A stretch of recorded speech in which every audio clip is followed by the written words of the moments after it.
praying Jehovah. Black Americans, I got a question. Just hypothetically speaking. If the Africans and the Caribbeans all leave the United States and go back to their homeland, what will happen to Black Americans? Will Black Americans be alone? Will Black Americans have to fight alone?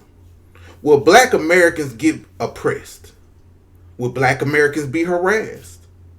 Will Black Americans get pushed out of the United States? What will happen to Black Americans once the Africans and the Caribbeans leave? That's just my only question. Just hypothetically speaking. Now, before we get started, please hit that subscribe button for your boy. And if you can, please join my membership if you can and if you want to. And if you can't join my membership, at least subscribe to your boy channel. Now, that's a valid question, ain't it, Black Americans? What will happen to us if the Africans and the Caribbeans leave? What prompted me to answer this question is I saw another video. And before I get started, you know I got to play it so y'all can understand where I'm coming from. Here we go. I think it's very coincidental how when it comes to a lot of the whole TPS and everything that's actually going on right now, a lot of people in the FBA community are happy and are expressing a lot of xenophobia. But here's what I find to be coincidental, because I always say this, that history repeats itself. And my biggest question is, who's going to be here with you guys? Who's going to be here? Because if you ask me, it looks like you guys are being isolated. If you ask me, with this whole administration sending anybody and everybody back who is brown, I just want to know if you guys really feel comfortable and if you think that it's going to be beneficial for you guys to be isolated and to be the only ones here. That is my question. Because if we look back at Argentina, they got rid of a lot of their natives. A lot of the brown-skinned people that were in Argentina, they got rid of them. And then they imported a bunch of, yeah. That's why Argentina looks like the way it is now. Now, y'all heard that lady. She's scared. She's scared. That's a lot of projection. What I noticed by a lot of these people, they always talk about the white man a lot. They always worried about what the white man gonna do, but never talk about what we have done here in America against the white man also. And that's what's so funny about these people. And that's what gives me cause to pause sometime, like, why are you talking like that? And you the reason why we delineating anyway. So all that scared talk about if we leave, what's going to happen to Black Americans. Let me tell you something, Miss Lady. Black Americans fought racism alone in this country before large numbers of Africans and Caribbeans came here. Let me say that once again. Black Americans been fighting against racism way before these Africans and Caribbeans got here. And that's a fact. I haven't seen, I might seen little pebbles, little sand, grains of sand of Africans and Caribbeans speak out against racism and all that other stuff. But Black Americans, we was leading that charge. It was to the point that Marcus Garvey had to come over here because the people over there in his home island, I ain't gonna even disrespect Jamaica like that. I'm about to say some real disrespect about Jamaica. But he come from an island where the people didn't believe in fighting for themselves. He had to come over here. And when he got over here, he was trying to do that janky shit that he did to the people in Jamaica. That's why he got pushed out by us Black Americans also. But he knew where the soul was at. He knew where the fighters was at. He knew where the people was standing and fighting against that white boy. Y'all ain't got nothing like that. Y'all really don't. Only one story that the Caribbean people like to hang on, that's 1804. And like my brother said, y'all are one-hit wonders. Y'all like the Vanilla Ice in this game. At least Vanilla Ice had 2 hits, maybe even 3. I give him 3 hits during the time. Y'all ain't got nothing. Y'all can't compare to us. So for y'all to think if y'all leave that we gonna be weakened, we gonna be crippled, we gonna crumble under white supremacy. No. I think we'll be even more stronger. Because, see, we got weaker after the Civil Rights Movement because of the Immigration Act that Black Americans fought for to have y'all come over here. I think we became weaker when y'all came over here. See, what y'all don't understand about us in America, we've been fighting against that white boy. We had Nat Turner's revolt. Even though now, some stories I read about Nat Turner, Will was the real deal Holyfield amongst the slave revolt. Nat, he did his thing, but Will was the enforcer. Will didn't give a damn. So shout out to Will. I believe the story is true. We had riders like Harriet Tubman running the Underground Railroad. We had people like that. We had riders, man. And we honor our riders. We honor people like that. Y'all don't really have nobody like that. You know what I'm saying? We had people like Frederick Douglass speaking up and speaking out against slavery and things like that. We had people like that who the world recognized. Like the world recognized these icons that I was speaking about. Who do y'all have? Excuse me. Who do y'all have? See, nobody from Africa and the Caribbean islands was leading the fight what was going on out here in America. Where was y'all at? What was the newspapers and the smoke signals and the birds and with the messages on the pigeons? I don't even know African Caribbean islands got pigeons. The seagulls. What the notes to this say, hey, we got y'all back. Y'all come through. We got you. There was none of that going on. And if it was, guess what? It wasn't right. Even after slavery during the Reconstruction era, we built things. Our education level went up, meaning our literacy rate went up. Our literacy rate, I'm going to say this. They say it almost caught up to white people. I think it surpassed white people. Because the majority of white people that was here, they wasn't educated. They couldn't really read like that. They didn't bring over the smartest people over here to America that were white. Just my personal opinion. From what I have read.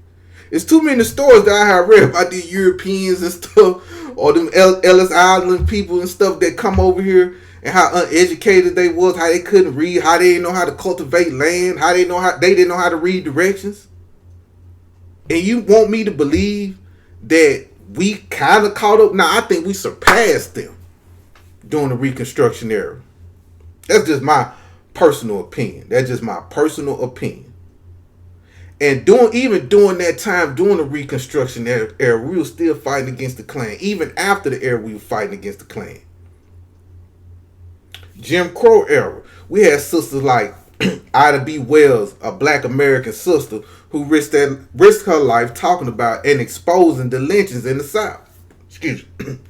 Then we had people like, now a lot of people don't like W.E. Du Bois, but he led the Niagara movement and things like that, and he helped found the NAACP, which is whatever. The NAACP was cool then, but right now ain't shit now. You know what I'm saying? And we had the civil rights movement with people like Rosa Parks, Martin Luther King, all these people, man. We had riders here. We had people that really fought. We had people like the Soledad brothers. One of my favorite stories to read that etched in my mind in history during the 70s. Where you had a young brother that went up in the courthouse. Y'all know who he is. I'm going to let y'all say his name in the chat. But it was a young brother. He was 17 years old. Ran up in the courthouse defending his brother. Took everybody hostage. Him and his people took everybody hostage up in that motherfucker. Walked out, even though he didn't make it, but the rest of them that he took out didn't make it either. We had that type of spirit then. Where y'all spirit at? Why y'all so worried about us? Huh? Why y'all so worried about us for? Worry about yourselves. Black Americans gonna be fine here in America. It's just too much history here for us to think we had to lean on Africans and the Caribbeans for everything. I don't know where y'all get that from. I really don't. But y'all might have a few people around Black Americans, but those few people had to listen to the Black American. Because they come from places where they failed. I don't know if this guy named Stokely Carmichael, and I might be wrong. It's one of these people.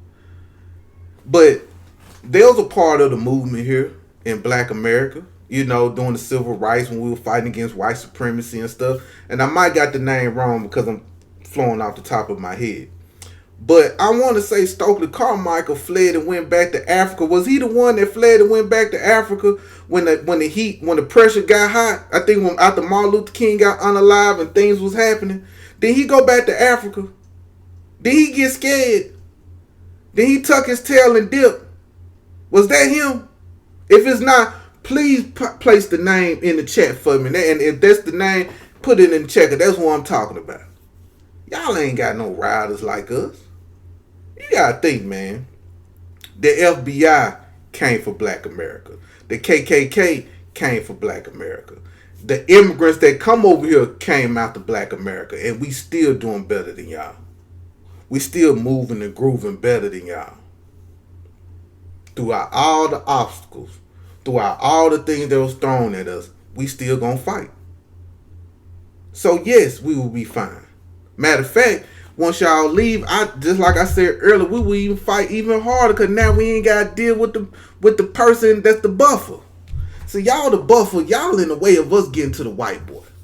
And that's the issue right there. So once y'all get that part straight, y'all will understand that we just different from y'all. Just because we share the same skin color doesn't mean we the same people. Our soul is different. Our spirit is different. Our mind is different. We just physically different from y'all, man. Only thing we share is a skin tone, and that's it. We're not colonized in the mind. See, our body was colonized. Our bodies was chained up, but our mind wasn't. And that's the wonderful thing about where that white boy fucked up at. See, all these other people colonized the people's minds. That white boy didn't. That white boy treated the light-skinned person like a nigga, the brown-skinned person like a nigga, the dark-skinned person like a nigga, the mixed-breed nigga like a nigga. Treated them all the same. And that let us know that that's how we all got along so well. That's why we wasn't tribal. That's why we didn't really look at light skin as this or dark skin as that. Was there colorism amongst us? Yes, but it was just out of, little perks and stuff like, Sally Sue is light skinned, she got good hair, or this person dark skinned, she mean just little bullshit like that. But it wasn't no hierarchy with that shit. You wasn't better than me because of your skin tone. We didn't want the dark skinned people didn't want to bleach their skin to be like a light skinned mulatto or a mixed breed or a white person. We just different from y'all. So once y'all do leave, we will be happy and we will be celebrating. And hopefully 10 to 20 years from now, y'all will recognize. Y'all will recalibrate y'all thinking and be like, you know what, man? As I'm sitting here in this shanty town, eating dirt cookies, eating mosquito burgers, pooping in the middle of the street, hunting monkeys. I done eradicated all the seagulls that come to the beach where I'm at. I should have listened to the Black Americans. I should have told my mother and father that the Black Americans have the power.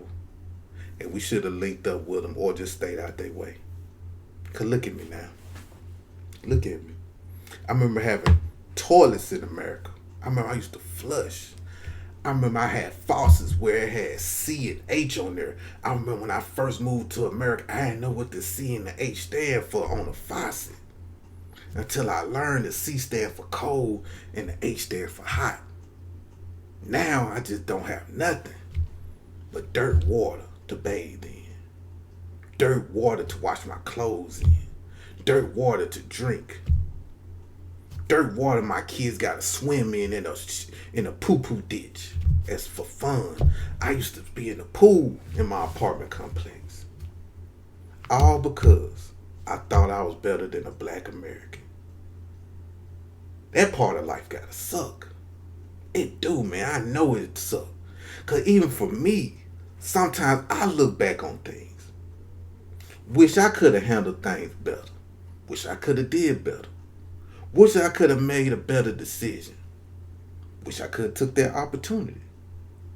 Wish I could have linked up with certain people. But during that time, my ego, my pride, my mind thought I was better. Now I'm 43 years old. I look back on everything that I have said, everything that I have done. And I have regrets. Do I live in it? No. but it's a life lesson, about lesson. And I think that's what a lot of you gonna have once y'all leave America as luxury. And for the ones that wasn't saying nothing, for the ones that was cool with us, that solid with us, I hope next time you'll talk to your people about how your people was being very hostile and disrespectful towards black Americans and siding with that white boy. Because see, what's wild to me is that a lot of you foreigners keep saying that we acting like the white man. No, we acting like how we should have been acting. We should have been acting tribalistic towards y'all. We should have been delineated from y'all. We should never stuck our necks out for y'all when y'all was in trouble.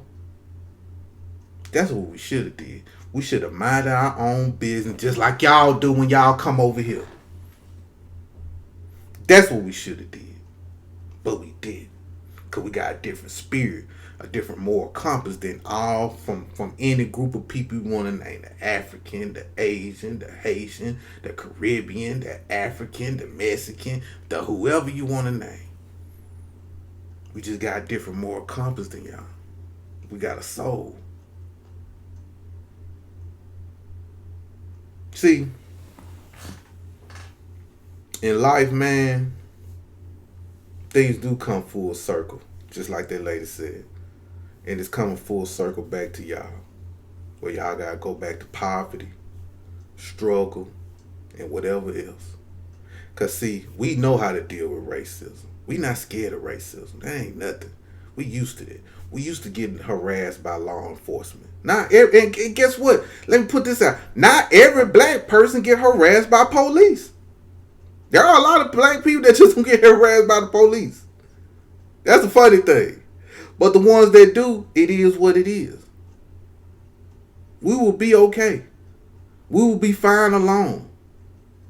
But anyway, shout out to everyone. I will be live today around 7 o'clock with my special guest, Candace. She'll be back tonight, man. We're going to have a nice little discussion, man, about Pan-Africans and things like that. And hopefully, man, y'all come through and enjoy. Make sure y'all come through and support. Make sure y'all subscribe to my channel and join my membership if you can.